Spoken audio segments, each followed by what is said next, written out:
What up, y'all? Got a big stack getting further into this No Limit 2-7 tournament. I actually just made a kind of good play.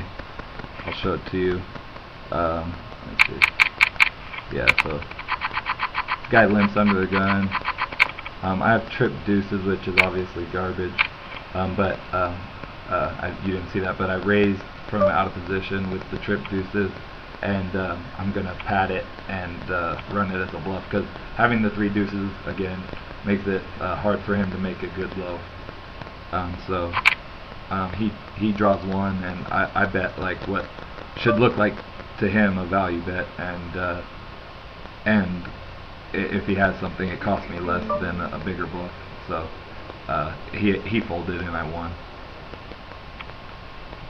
Yeah, so that was kind of interesting.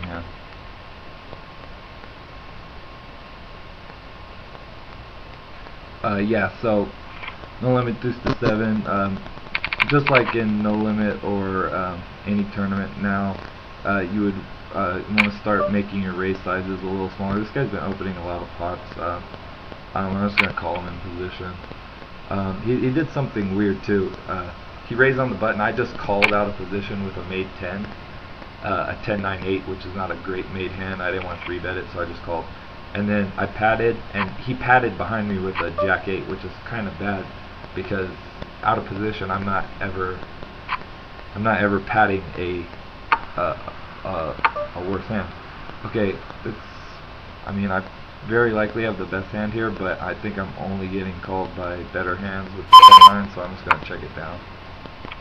And there's the 10-8, which I don't think was folding, so that's kind of sick.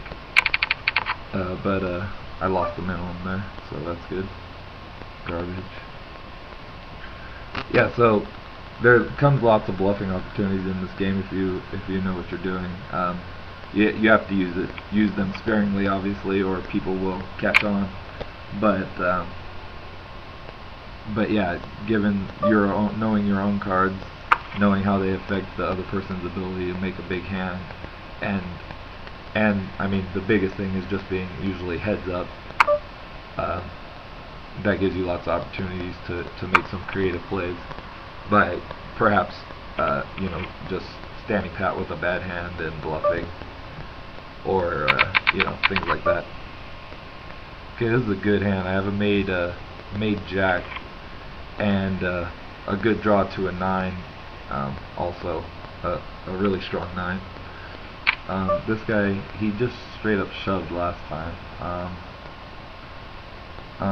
I want to kind of reshove on him, but I don't know if I would pat the Jack if he called or if I would break it. I'm going to reshove. I don't know what to do here. I'm just going to call and draw 1. Okay, now I'm making a 3-handed pot. That makes my decision to draw 1 easier. Okay, I paired up, so okay, he padded behind, so I probably made a good decision. Yeah, he had a made 10, so he had just open shoved in the small blind, so I thought he had a better hand this time because he didn't just straight up shove. He raised smaller, and in fact he did. He had a made 10. So if I had shoved the Jack-9, he was going to call and he was going to pat behind me, and if I patted the Jack, which I don't know if I would have or not. It's kind of an awkward spot. Okay, this guy's raising a lot of hands. I'm going to take advantage of that and 3-bet him a little lighter than I would, call him lighter than I normally would in some spots. Looks like he's just raising lots of hands. He usually only draws 1 card though, which it means he might be competent or intelligent, possibly.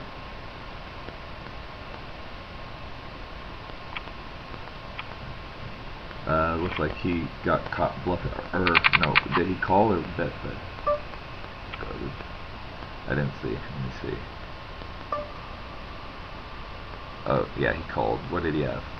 He had a made 10-9. That was actually this is a bad call in my opinion, because the bet size of the opponent and the way the opponent played the hand.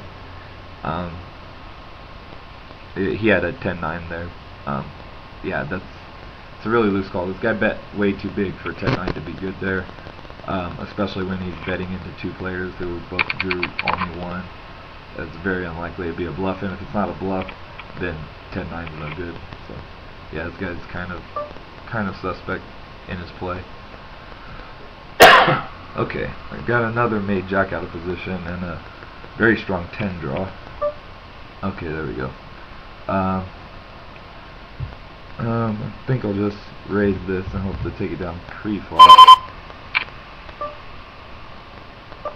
Okay, I got called. I'm just gonna pat it. Assume he's gonna draw one, most likely. There we go. I'm gonna check it here. This can become exploitable to just check here, because I'm usually doing it if I raise pre-flop and then check. I'm usually gonna fold to a bet like I am here, especially against a one-card draw. But so I mean, the only thing you can do is occasionally take that line with a super strong hand. Though against and you want to do that obviously against an aggressive player who you think will bluff you or something. Fold this.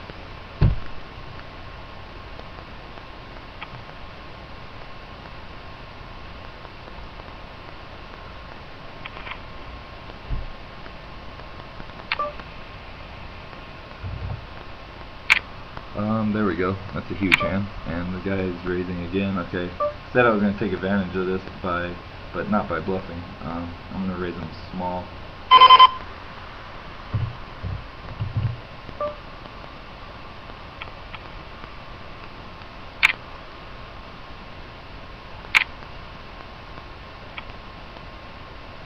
Hopefully, okay, I was hoping he just shoved. He stood pat after just, that's kind of weird.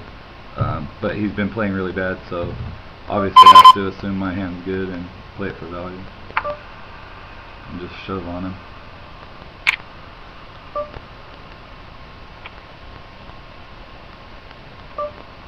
I could make a smaller value bet there. It looked like he probably had a, you know, like a 10 or maybe even a jack, considering how he's been playing, which is really bad.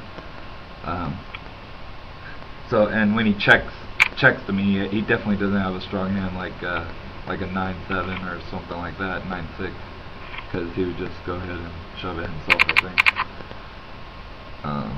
So yeah.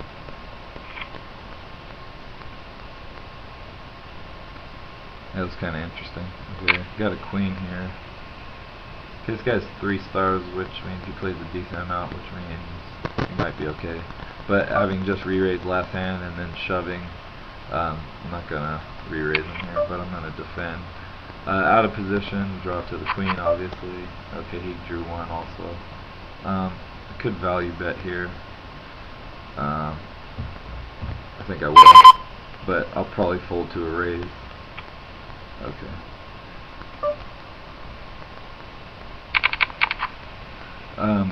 Bluff raising occurs very infrequently. People, they might overvalue hands, but they're not just going to straight out bluff. But like he might shove it. Well, in that case, I think if he had a, there are worse hands that he might just call me with there, but and some better hands that he would just call me with, but he's only raising with, you know, like really big hands. So that makes it easy to bet and fold your hand. 7-3-4 is a good 2-card draw, but as we've discussed, 2-card draws are basically, if you don't play any 2-card draws, then you're going to be better off than your opponents generally. I mean that's basically just true in this game. And yeah, you can get away with playing only 1-card draws, and you're still not playing too tight where it's becoming exploitable or something. As long as you bluff occasionally and add, you know, some other things in there, then yeah, you're going to be better off than your opponents if you just never play 2-card draws, especially out of position.